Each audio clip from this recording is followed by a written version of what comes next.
मित्रों नमस्कार। स्वास्थ्य के प्रति जागरूकता कार्यक्रम के तहत आज हम मिलने जा रहे हैं सुपर स्पेशलिस्ट डॉक्टर शिखर साहनी साहब से। देश के बहुत नामचीन डॉक्टर हैं। बरेली से आपका सीधा नाता है। आपके पिताजी डॉक्टर अजीत साहनी साहब को आपने सुना भी होगा हमारे इसी चैनल पे। बहुत बड़े मेडिसिन के क्षेत्र में डॉक्टर हैं, उन्हीं के सुपुत्र हैं।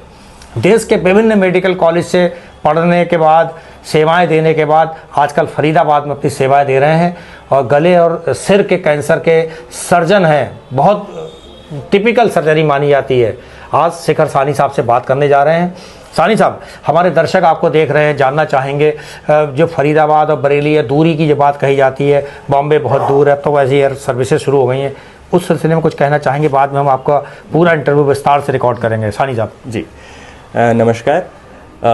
जैसे आपने बहुत सही कहा कि पहले डिस्टेंसेस काफ़ी मैटर करते थे। छोटी से छोटी बीमारियों के लिए भी लोगों को बॉम्बे जाना पड़ता था या दूर सारी सर्विसेज अवेलेबल नहीं होती थी हर जगह।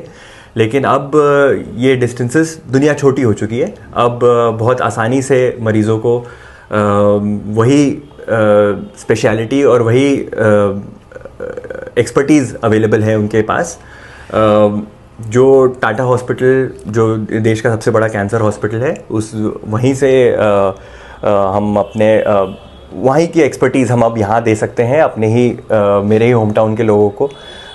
बरेली में एवरी मंथ के चौथे शनिवार को हम यहाँ पे ओपीडी करते हैं और कैंसर के, हेड नेक कैंसर के सब्जेक्ट में यहाँ पे हम ओपीडी कर सकते हैं। देखिए, शिखर साहनी साहब से हम विस्तार से बात करने जा रहे हैं। पूरा वीडियो बहुत ध्यान से सुनिएगा।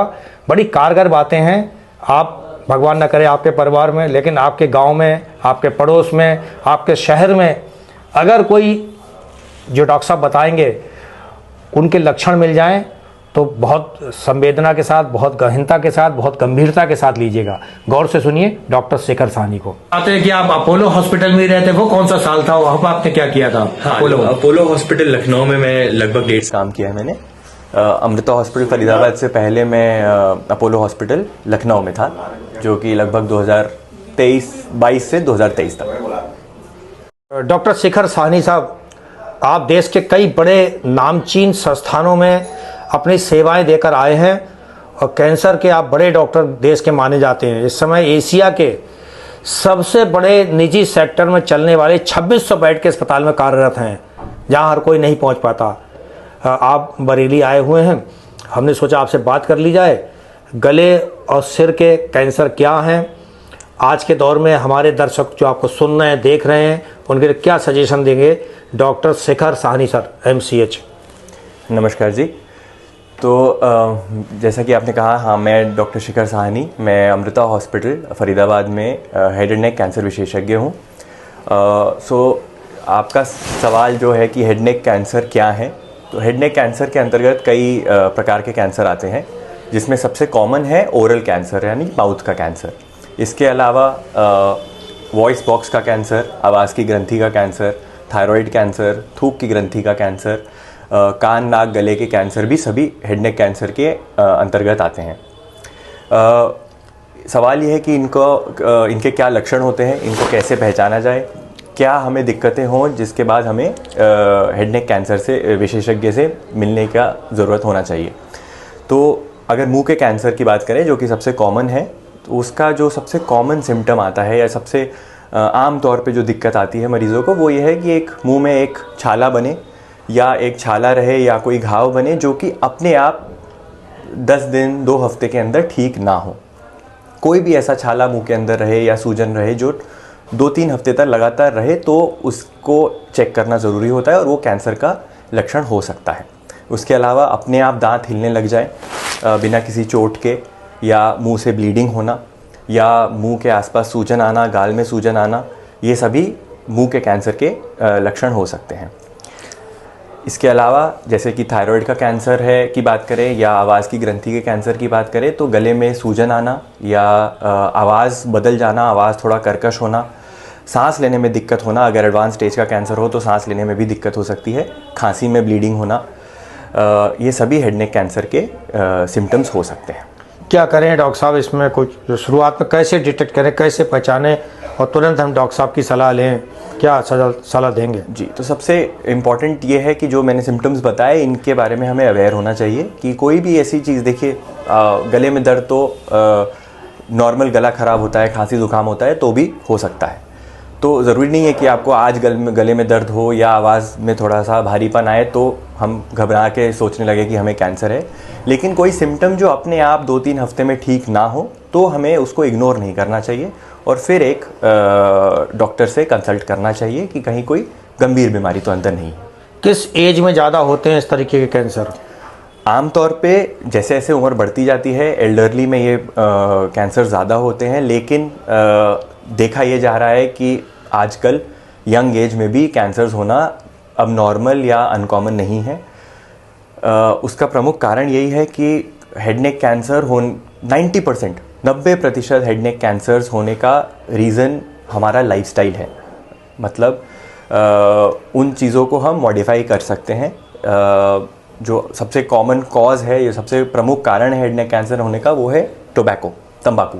चाहे वो उसका सेवन किसी भी फॉर्म में किया जाए, चाहे वो तंबाकू खाया जाए या स्मोकिंग की जाए या खैनी हो, गुटखा हो, पान मसाला हो, सभी तंबाकू के एक तरीके के फॉर्म्स हैं और सभी उतने ही हानिकारक हैं और सबसे कैंसर होने की संभावना होती है अगर लंबे समय तक उनका सेवन किया जाए।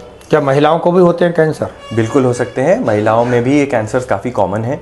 पुरुषों में हमारे देश में ओरल कैंसर सबसे कॉमन कैंसर में माना जाता है, लेकिन महिलाओं में भी ये काफ़ी कॉमन कैंसर है क्योंकि हमारे देश में महिलाएं भी तंबाकू का सेवन काफ़ी ज़्यादा करती हैं। कुछ केस स्टडी बताएंगे जो आपके जीवन में आई हो, आपने सर्जरी की हो और वो कैसे आपने मतलब क्योर किया और क्या सफलता का प्रतिशत है सर्जरी में? जी, तो देखिए कैंसर कहाँ पे है, किस जगह का है, किस स्टेज का है और किस तरीके का है, तीनों चीज़ों पे निर्भर करता है कि ट्रीटमेंट की सफलता या सक्सेस कितना हो सकता है या कितने प्रतिशत हो सकता है। जो अर्ली स्टेज की बीमारियां होती हैं, स्टेज 1 या स्टेज 2 की बीमारियां रहती हैं, जो इनका मतलब है कि बीमारी छोटी है और सिर्फ यहीं पे सीमित है, जहाँ से बीमारी की शुरुआत हुई वहीं पे सीमित है, कहीं कैंसर फैला हुआ नहीं है। तो उस स्टेज में अगर कैंसर को पकड़ा जाए और ट्रीटमेंट किया जाए तो उसके सक्सेस के चांस बहुत ज़्यादा होते हैं। 80-90% वो कैंसर क्योरेबल माना जाता है।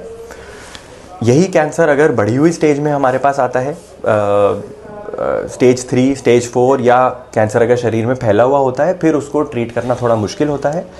फिर उसके सक्सेस के चांसेस भी जैसे जैसे स्टेज बढ़ती जाती है कम होते जाते हैं। डॉक्टर साहब, आप सफ़रनामा कुछ बताना चाहेंगे? हमारे दर्शक आपको देख रहे हैं, बरेली में आप कैसे मिलते हैं, कब मिलते हैं, कहाँ मिलते हैं, और फरीदाबाद में अगर आपसे संपर्क हमारे दर्शक करना चाहें इन केस, तब कब से कब तक रहते हैं डॉक्टर शिखर सर?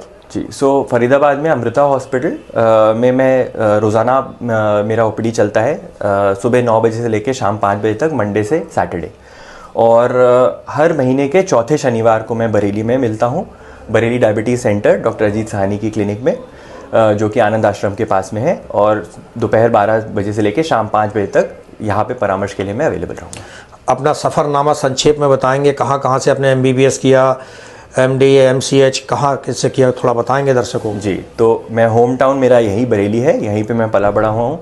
मेरा इनिशियल स्कूलिंग यहीं पे बरेली में ही हुआ है। फिर हायर स्कूल के लिए मैं दिल्ली में गया, दिल्ली पब्लिक स्कूल वसंत कुंज से मैंने अपना 11वीं और 12वीं की परीक्षा पूरी की। MBBS मैंने मौलाना आज़ाद मेडिकल कॉलेज नई दिल्ली से किया। MBBS ख़त्म करने के बाद पोस्ट ग्रेजुएशन के लिए मैंने पोस्ट ग्रेजुएशन अपना MS किया है ENT में, वो PGI चंडीगढ़ से किया। वो ख़त्म करने के बाद मेरे को हेड एंड नेक कैंसर में सुपर स्पेशलाइज करने के लिए में रुचि थी, तो वो सुपर स्पेशलाइज करने के लिए मैं मुंबई गया और वहाँ पे टाटा मेमोरियल हॉस्पिटल में मैं लगभग 5 से 6 साल मैंने वहाँ पे काम किया और वहाँ पे अपना हेड नेक कैंसर का परीक्षा पूरा किया। वर्तमान में फरीदाबाद में? अभी फरीदाबाद हॉस्पिटल में, अमृता हॉस्पिटल में।